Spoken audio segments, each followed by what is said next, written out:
किसान भाइयों नमस्कार। एक बार फिर आपका कृषि विलेज चैनल में हार्दिक स्वागत है। आज हम आपको बताएंगे कि हरी खाद किस काम आती है, हरी खाद किन किन खेतों में करनी चाहिए, क्यों करनी चाहिए, हरी खाद अन्य खादों की अपेक्षा कितनी महत्वपूर्ण है और ये किस प्रकार होती है, कौन कौन सी हरी खाद होती हैं। जैसे कि हमारे पीछे आप ये देख रहे हैं, ये ढैंचा है। ढैंचा हरी खादों में आता है। सबसे ज़्यादा इसकी इसकी ही हरी खाद लोग बनाते हैं, यानी इसको ही पसंद करते हैं हरी खादों में के रूप में।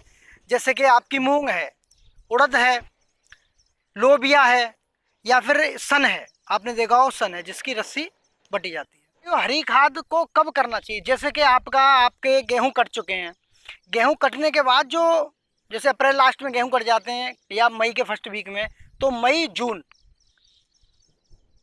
जून में जो गैप रहता है, जैसे कि आपको धान करने हैं या अन्य चीज़ें करनी है, तो जैसे मई जून का जो गैप है, गैपिंग का जो पीरियड रहता है वो खेत खाली होता है।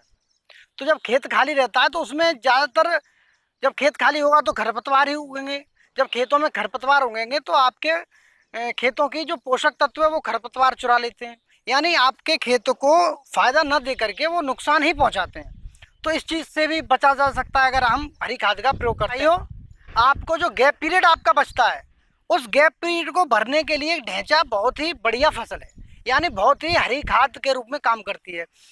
ये क्या करती है कि ये जैसे कि आपकी भूमि ऊसर या बंजर है, या क्षारीय भूमि है, अम्लीय भूमि है, तो आप ढैंचा करिए, ये इन चीज़ों को ख़त्म करती है।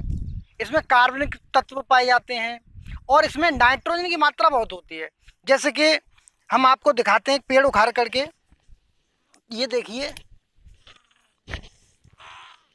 ये देखिए, इसकी जो जड़ें होती हैं, काफ़ी अंदर तक जाती हैं, यानी गहराई में जाती हैं। और ये देखिए, ये देखिए, ये जो आपको ये बूंद बूंद सी लग रही हैं, ये गांठें सी लग रही हैं, ये वायु से नाइट्रोजन प्राप्त करके आपके खेत को भरपूर नाइट्रोजन प्रदान करती हैं। तो वायु से नाइट्रोजन लेकर के ये आपके खेत को देती हैं। तो ये देखिए, और ये मतलब ये तो मैंने छोटा छोटा पौधा उखाड़ा है, अब जब बड़ा पौधा देखेंगे तो ये गुच्छेदार बन जाती हैं। जब ये गुच्छेदार बन जाती हैं तो उस भूमि को ये भुरभुरा कर देती हैं, यानी रासायनिक और भौतिक संरचना बनाने में इनका बहुत बड़ा योगदान रहता है खेत का। जैसे ऊसर भूमि है या किस प्रकार की भी भूमि है, कोई भी भूमि है, उसको ये बहुत ही उर्वरक बना देती है। तो किसान भाइयों, अब होता क्या है कि जैसे आपका ये करीब 45 से 50 दिन का हो गया या कुछ पहले का हो गया, या ये मान के चलिए इस पर फूल आने से पहले आपको ये जुतवा देना है। यानी जैसे इस पर फूल आने से पहले इसको जुतवाना इसलिए क्योंकि अगर फूल आने के बाद इसकी जो डंडी है ये थोड़ी रेसेदार हो जाती है। जब रेसेदार डंडी हो जाएगी, रेसे की वजह से जल्दी सड़ नहीं पाता है, दिक्कत देता है। तो ये जब रेसेदार ना होकर के आप 45 दिन पे इसको पहले हैरो चलाएंगे, हैरो चलवा दें। जैसे ही आपका ये पानी, अगर बरसात हो गई, पानी निकल जाए, उसके बाद आप ओट टाइप आ जाए तो आप हैरो चलवा दें। हैरो के बाद इसमें आप रूटावेटर चलवा दें। और ये खाद जो हैगा आपकी हरी, ये तकरीबन 8 से 10 दिन में सड़ जाती है। तो 8 से 10 दिन के बाद अगर आपने ये जल्दी किया हुआ है, अप्रैल में किया हुआ है, तो आप धान आसानी से गाड़ सकते हैं या अन्य कोई दूसरी फसल ले सकते हैं। 1 हेक्टेयर में ये आपको करना है तो कम से कम 15 से 20 किलोग्राम इसका बीज लगेगा। और बीज के साथ आपको कोई भी उर्वरक यानी रासायनिक उर्वरक नहीं देना है, जैसे डीएपी अन्य चीज़ें हैं, नाइट्रो कुछ नहीं देना है। डायरेक्ट आपको खेत में बो देना है। और इसमें पानी की भी मात्रा कोई ज़्यादा नहीं लगती है। अगर 1-2 बरसात हो जाती तो चलता रहता है, थोड़े सूख भी जाएगा तो ये नहीं बेकार होगा। आपको इसमें कोई भी दवाई नहीं लगानी है, ठीक है ना। और भी कोई अन्य चीज़ें इसमें करनी नहीं है, आपको निराई करनी नहीं है, क्योंकि आपको ये जुतवानी देसी हरी खाद बनानी है। तो आपको इसमें कुछ करने की आवश्यकता नहीं है, केवल आप इसको बुआई कर दें। बुआई करने के बाद आप इसको छोड़ दें और 40 से 45 दिन का ये हो जाए जैसे ही, या फिर आपके हिसाब से जब ये बड़ा हो जाए, यानी फूल से पहले आप इसको जुतवा देना है। हैरो से जुतवा दें, पलटवा दें 2-3 बार, और उसके बाद रूटावेटर चलवा दें। ये आपकी खाद बहुत ही बढ़िया खाद तैयार होगी, आपकी कार्बनिक खाद तैयार होगी।